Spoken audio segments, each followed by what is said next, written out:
Hey, welcome back to the podcast, Even Though I Walk. I am still your host, Steve Mills. Hey, it's been a while, hasn't it? It's been quite the year for me. Where have I been? What have I been up to? And why the year-long break from doing this? As mentioned in an earlier recording, today is the one-year anniversary of my brother Keith's death. And I just needed time to process. I needed time to step away and let the grief flow through me. 1 year ago today, he died. I was sitting at the kitchen table finishing lunch, and my phone rang and his number popped up. And I thought it was odd because I talked to him just a couple of days prior, but answered, and I'm like, "Hey, Keitho." It wasn't him. It was my sister-in-law, Velda, telling me that he had just died. Shock, disbelief, devastation, heartbreak. I just lost my sister Phyllis the year before, and both were 67.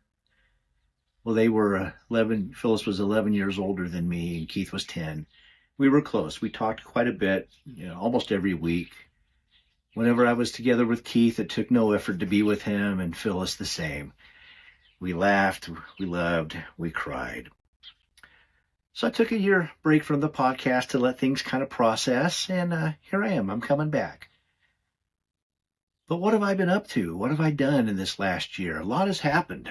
Last August, I received an email from a hospice company on a Wednesday asking if I would consider becoming a hospice chaplain. I interviewed on Friday, and they offered me the position on Tuesday. So I've been working as a hospice chaplain since last September, and I absolutely love it. It is the most fulfilling, heartbreaking, difficult, caring job I've ever had. The team that I work with, if there were ever a case for angels on the face of the earth, it's these folks. The nurses, the aides, the social worker, the account executives, the chaplains, everyone on that team, they love each other and they love the patients. I have witnessed firsthand how gentle and caring and kind and compassionate they are. The number one comment I get when I tell people I'm a hospice chaplain is, "How do you do that? I could never do that." And for me, it's not a job. It's a calling. It's a passion. You see, over the last course of the 2 years, I was confronted with death. I've had times when I've almost died over the years in combat and other places. But when Phyllis and Keith died, it hurt. And to see my loved ones in pain and suffering, and now they're not. Now they're in the arms of a loving and kind and compassionate, graceful and merciful God. But it doesn't take away the hurt. It doesn't take away the pain. It doesn't take away that darkness. Hence the name of the podcast, Even Though I Walk, which is based off of Psalm 23. Even though I walk through the valley of the shadow of death or deepest darkness, I will fear no evil, for you are with me. And certainly God is with us, but also the love and humor of my siblings are with me as well. Now, my adult life, I kind of look at it in thirds. For 10 years, I was a firefighter, so I was directly helping people in crises. The next 22, I spent as a Navy chaplain, helping people in the prime of their life face difficult and often dangerous situations. And now, in the final third, I'm helping people and their families face death and help them to die well. Now back to the podcast. I'm in Silver Springs in my brother's shop, and I wanted to be here with my sister-in-law to spend this day with her.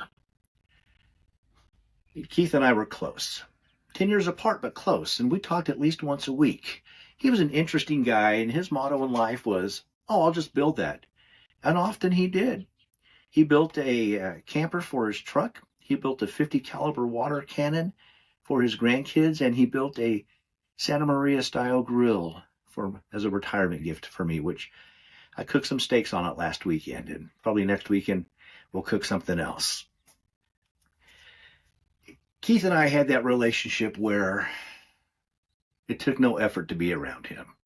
I guess because we were so similar. When we would get together, my wife would often roll her eyes at some of the things we said and how we just played off of each other. He was always planning something, always wanting to build something, always had an idea in mind for some project. I have some great memories of him. When I was about 6 or 7, unable to walk and in a wheelchair, the doctor said, "Hey, why don't you take him to a swimming pool so he can get some exercise and help the water counterbalance so he can move his legs?" Well, do you think they took me to a community pool? No. Why would we do that? So Keith loaded me up in a car, I believe it was a Valiant, and we go to the high school swimming pool on a Saturday when no one is there. And the gate's locked. Somehow my brother gets us in the pool, and we're having a good time splashing around, and all of a sudden we hear somebody coming. So he grabs me and he puts me in the car, and we're speeding away, and he says, "Hey, you need to change. I got to stop and get gas." And so I take my swimming trunks off. Now I'm 6 or 7. So I'm goofing around, right? And he says, "You need to get dressed." And I'm still goofing around. He goes, "Okay, I'm pulling into the gas station. I'm going to open the door, and everyone's going to see your wiener." He may have said pecker or even tallywhacker. My tighty-whitey snapped on so fast. About that same time, my mom told him to pick me up at school. So there I am sitting in my wheelchair waiting for one of my family members to come pick me up. And who comes rolling down the street on his motorcycle? Dear old brother Keith. So I'm hanging onto the back of it, and he's pulling me through town. It's just a few blocks to our aunt's house. I was having a great time. He was having a great time. Our mom was not amused, so I will say that was the first and last time I got pulled through town on a wheelchair by his motorcycle. I saw him last February, and he had had some health issues. He'd had his leg amputated.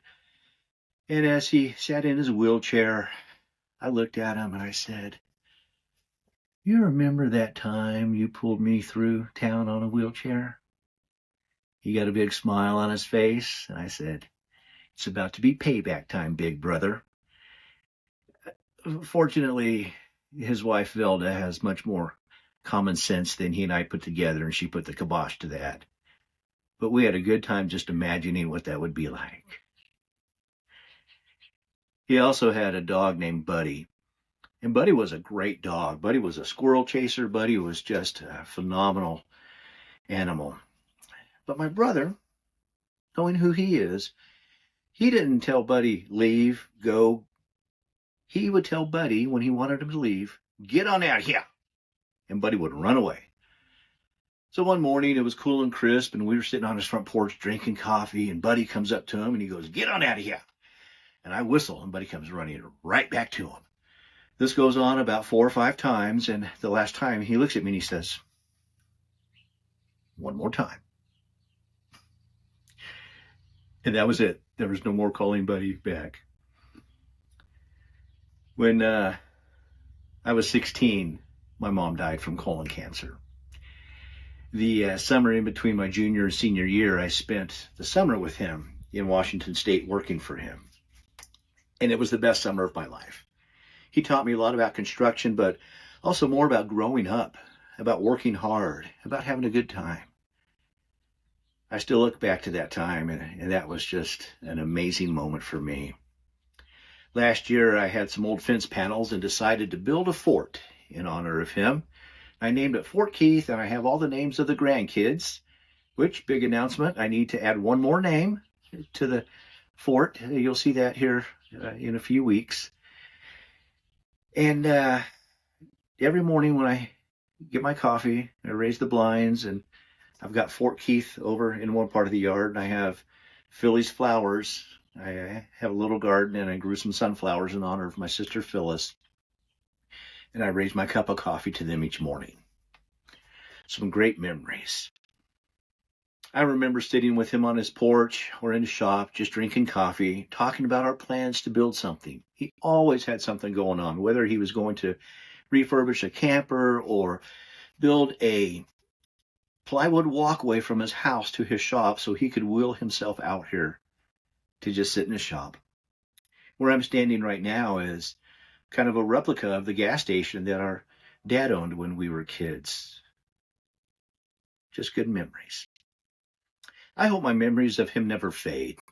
and that I will always keep him close to my heart. And whenever I build something, I can imagine him looking down from heaven, offering encouragement, or more likely saying, "That's not how you do it." Now, we all deal with grief. We all deal with hurt. And I would encourage you to embrace it. You can't run from it. You can get away from it for a little bit. You can deny it's there, but it's really not. And the more you embrace it, the more you embrace that grief, guess what else you're embracing from a loved one? Their love. Hey, thanks for tuning in to the podcast, Even Though I Walk. Check us out on ETIW.org. Look for us on YouTube. Like and subscribe. And as always, keep walking.